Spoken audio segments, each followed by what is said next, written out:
বিসমিল্লাহির রহমানির রহিম। বর্তমান অন্তর্বর্তীকালীন সরকারের প্রধান উপদেষ্টা ডক্টর মোহাম্মদ ইউনূস জাতির উদ্দেশ্যে ভাষণ দিয়ে দেশের জনগণকে সরকারের করণীয় ও দিক নির্দেশনা নিয়ে সংলাপের আহ্বান জানান। আমরা এমন একটি দেশ গড়তে চাই যেখানে প্রতিটি নাগরিকের মানবাধিকার থাকবে পুরোপুরি সুরক্ষিত। আর এমন আহ্বানের প্রেক্ষিতে সেন্টার ফর গভর্নেন্স স্টাডিজ গণতান্ত্রিক পুনর্গঠনের শীর্ষক ধারাবাহিক সংলাপের উদ্যোগ নেয়। সংলাপে যুক্তরাষ্ট্রের ইলিনিয় স্টেট ইউনিভার্সিটির সম্মানিত প্রফেসর ও সেন্টার ফর গভর্নেন্স স্টাডিজের উপদেষ্টা ডক্টর আলী রিয়াজ কথা বলেন সংবিধান নিয়ে।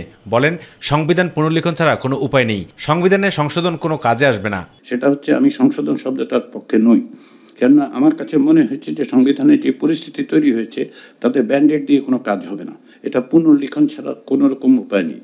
এ সময় সুজন সহ রাজনৈতিক বিশ্লেষক ও বিশিষ্ট আইনজীবীরা তুলে ধরেন গণতন্ত্র রক্ষায় সংবিধান পুনর্গঠন সহ বৈষম্য দূরীকরণের নানা দিক।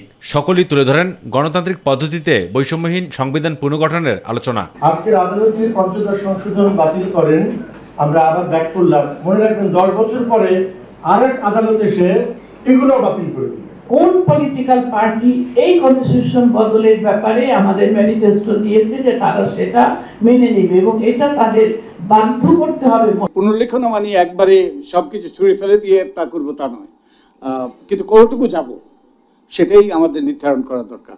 সকল জাতি গোষ্ঠী ভাষার স্বীকৃতি আমাদের নিতে হবে, ভাষাগত কৃষ্টিগত এগুলো যদি আনা হয় আমার মনে হয় সেটা সারা দেশের জন্য। আর পার্বত্য চট্টগ্রাম হচ্ছে বার্মার ইন্ডিয়ার বর্ডার, সেখানে গণতন্ত্র আসলে কিন্তু আরো সেই বর্ডার শক্ত হবে। So you can't make things for permanence. You have to make things that are সবার জন্য. You have to make things that can be fixed. I don't believe যে একটা পার্মানেন্ট সংবিধান করা যায়। Obviously সংশোধনের সুযোগ রাখতে হবে।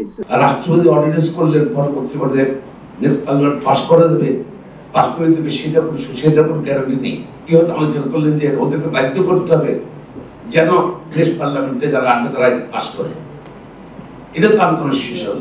এই সংবিধানের বর্তমান যেটা আছে সেই সংবিধানের দ্বারা কোনো গণতান্ত্রিক রাষ্ট্র চলতে পারে না।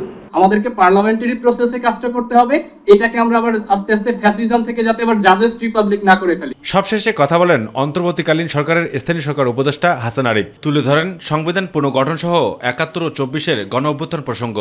ডেমোক্রেটিক রিকনস্ট্রাকশন, গণতান্ত্রিক পুনর্গঠনের জন্য সংলাপ।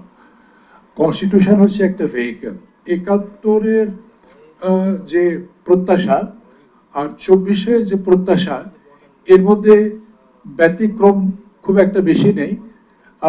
৭১-এর প্রত্যাশা পূরণ হয় নাই বলেই এই ২৪-এ এই জনবিক্ষোভ বা গণ অভ্যুত্থান। আবু সাদ অপু, মাই টিভি, ঢাকা।